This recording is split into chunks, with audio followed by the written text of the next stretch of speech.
Oh, man. Yeah. So Spark. Now, Earlier was spot, the person who put Matt Coma into losers. but Coma's been looking so clean. He looks a So lot better clean. than he did yesterday, I would say. And, you know, Spark just coming off that loss from Kizzy, he might be feeling a little shaken, but it's hard to tell from his face. Yes, that's for sure. he remains stone-faced as long as he can. But here we go. So the game plan here for Spark has always been to just build that meter by remaining vigilant and defending properly. Matt Coma is normally someone who likes to take to the patient style. So he's essentially just giving Spark all this Magatama. Already 50 meter. And you know, 4 Magatama doesn't sound like a lot, but when you say 50 meter, yes, at the cost of no health, he didn't have to hit his opponent. That's a lot. That is half of a full bar. Meanwhile, Matt Coma does manage to stock up his spell, but I mean... Oh my goodness, whip Emma. punishing. Okay. Gonna keep that pressure up, and look, he's got all the meter to keep the pressure up too, because of the way Matt Coma was playing so patiently. Okay, nice. That was a good EA. Found the gap. He does give himself active flow. Oh, that could have been incredibly bad had he recognized it. Okay, look at the blocks. It's lots blocks. of IB. He's got all that meter back already. Now, God Hand is quite minus on block, so in the event that Spark does block it, does give him an opportunity to dash forward. Yep.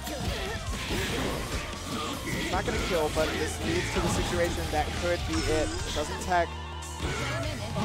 And it goes over the DP. However, Nine's Dragon Punch has incredibly fast recovery. It is very hard to whiff punch. Because even in the event that like maybe your normal whipped through it and recovered, you might not be able to get another normal out in time. One of the things about, actually, in this matchup, is Hakumen can cut 9's DP. It is a projectile. What? Yes. What? Because the way Azrael deals with it is he OS's Growler on the Dragon Punch. Yes. Lord. So it is a projectile. So it is possible. I wonder if we'll see that come up in the match. Yeah. It seems like a very rare occurrence, but it's still a thing that could come up. Spark hitting the hit here. One of the really challenging things about trying to beat Hakumen's offense is that his buttons are just so good. So in a lot of situations where he may be a little minus, his tools are faster, they're stronger, and he's got meter to back them up. Oh, the drop from Spark ended up being a mix-up, so it ended up working out for him. The crowd going wild for the boy. So from what I can tell, I do personally think that Spark's playstyle is a direct counter to Matt Coma because he just gains resources because Matt Coma is content with sitting back. The first round was extremely punishing. I mean, it doesn't look like that. You see them and you're like, oh, they're just sitting there. Yes. But no, Spark is winning every moment that Matt Coma is not hitting him. Yeah, and that's why during the second round he got so aggressive and it ended up not working out for him still because it seems like Matt Coma is not very knowledgeable of playing hyper-aggressive. It's even in situations like this, there's no mix-up here, so Spark, once again, very patient. That's your go-to, though, is whiff punishing. If you can't open him up, you might as well be able to hit him in situations like that. So long as Spark doesn't commit to a normal... Like that? Are we going to be seeing the 4C, 3C mind game throughout the entire match? Okay, Spark is going to burst the next hit. He's almost at 30%. Okay, let's put money down on it. As long as it's close to killing him anyway. Because, like, he's too far away for that. He's not going to get a conversion. Oh, the 5C. Okay, strong pressure. Okay, he would have blocked that. But yeah, this is full damage for Coma. Yeah, he's a little too far away for burst even in most situations. And I think even Spark wouldn't have bursted that one. Going into the second round of the second game, Matt Coma trying to tie up the score. That pressure going, but not a punish, so I wonder if he maybe caught him backdash. Quite possible, you know, the move is minus. Unfortunately, it has so much pushback on block. Oh, could have been a huge punish there, but he does get the throw. The problem is he doesn't have very much Magatama, so he only gets a little bit. Overhead. Spark. Keep that pressure going. Now Matt Coma, also a confident player on defense, although I haven't been seeing him taking the opportunity to jump out. And that's a tool that's really crucial if you want to stay alive against Hakumen. You can't let him just sit there pressing 2A. Yes.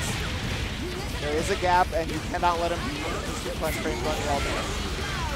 Matt Coma waking up with 100 meter. Spark. Okay, yeah, 4C, 4C. he chooses not to RC there to pick up a strong knockdown. Wow, immediately foreseeing the Crimson Raider, the dash. I almost wonder if that meteor could have been spent to convert into a knockdown situation or Matt Coma. Oh, there it is, one of the character-specific things. So yeah, I definitely agree with you. Matt Coma had so much meter, and it would have been amazing for him to have that knockdown. So I think he should have used it. Okay, overdrive, but the problem is that's going to not get used in the way Matt Coma was hoping. Spark's finding such good places to poke out with 4C here. And you know, the move is so quick. At that speed, it'll actually... Oh! You were talking about him punishing God Hand earlier. It's got a lot of recovery, guys, so be really careful if you're trying to use it neutral, because any kind of movement option or tool to dashing out is going to present the opposing character with an opportunity to go for do it again. Big damage. We're getting ready to see that overhead. You ready? You ready? Where's 6B? Where's 6B? Here, right here. Oh, good match. Yeah. So Matt Coma still got a chance here. Now this is losers final, so it is 3 out of 5. So it's not the end for him right now. He's not on his final leg. Oh, barely not getting under it. The RC there this time. He's going to block that overhead. Oh, and he gets under it. He gets chipped. Wow, he blocked it. I saw the blue block stun. I can't believe he was able to block, though. I thought that would have been a punish. I'm almost positive that was chip damage, because I was looking at his meter, and I was like, any special move at this point will kill him on chip. And as he was coming out of it, I saw the blue guard flare. Oh, man. Well, I mean, woo. Now we're seeing how Alex Chen managed to knock Coma in blue space. So the points that were the things that got him there and beating him were, you know, the meter gain. 4C was huge.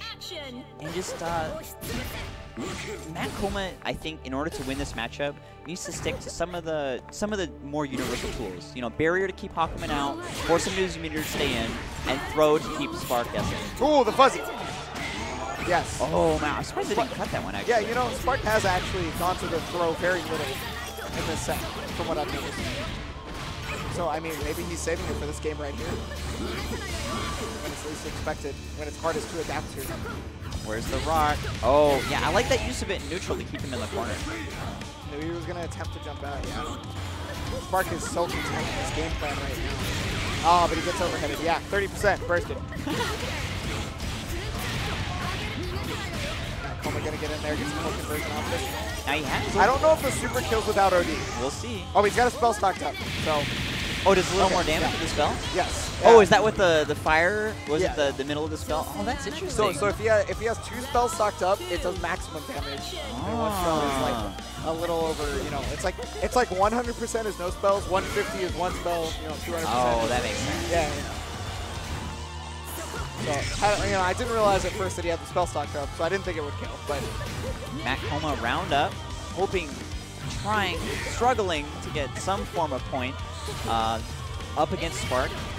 Oh man, if that was a counter hit wind, that would have actually comboed right into this. But yeah, he counters the super. That way he doesn't have to deal with blocking anything, and he also gets the Magatama for it, trying to get the anti-air on Matt Coma. But Matt Coma staying pretty vigilant here. Spark does have near 100 meter. He converts off the 4C. Now he has everything he wants meter-wise. He's coming back on burst. The next hit could be very huge. And I like the ranges that Spark recognizes.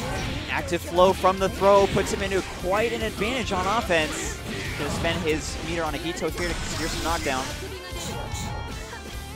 Okay. Pressure going.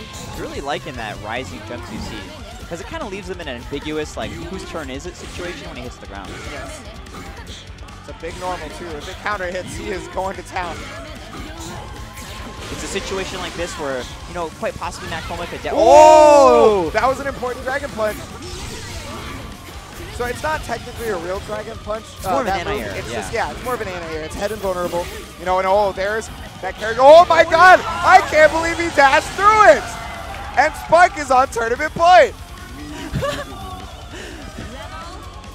Now, luckily, Nine's dash is completely projectile invulnerable, so she was able to escape the seal, but just put herself in a situation where she was forced to recover in the air, and Spark discovered that, you know, jump C is going to work out here. All I got to do is hit her. Full combo for Matt Coma, so this will give him the corner carry. Watch this offense now. He's going to be able to keep him blocking for so long, but once again, Spark completely content with that Magatama. Matt Coma almost playing Melty Blood here with those 5E, 4A chains. Yeah. He's got to keep this offense going somehow, and oh, the full combo from Spark. Bursting. Okay, so he doesn't want to get taken to the corner. Oh no, this could be huge. Okay, just get the knockdown here. What is the setup? He gets the throw. I was talking about the throw. He's got overdrive. So prevalent. The next combo might be it. I was thinking he was just going to overdrive Shifu at that point. Matt Coma, though, showing signs of life, coming back with a... Oh my god, the block from Spark. Yeah, trying to play that spacing game we saw. 100 meter, but not any spells right now. Spark really lacking for nothing resource-wise. Oh my goodness, nice blocks, and there's only 23 seconds left of the clock. He's going to burst immediately because that would start the momentum, but he's going to be able to get the hit, and Spark defends the turf and takes Matt Coma down. Oh man, now Matt Coma, he really, at the very end there, was starting to crack Spark. And I don't know if it's because Spark was feeling a little overconfident, but he was starting to hit with rocks. He was starting to hit with normal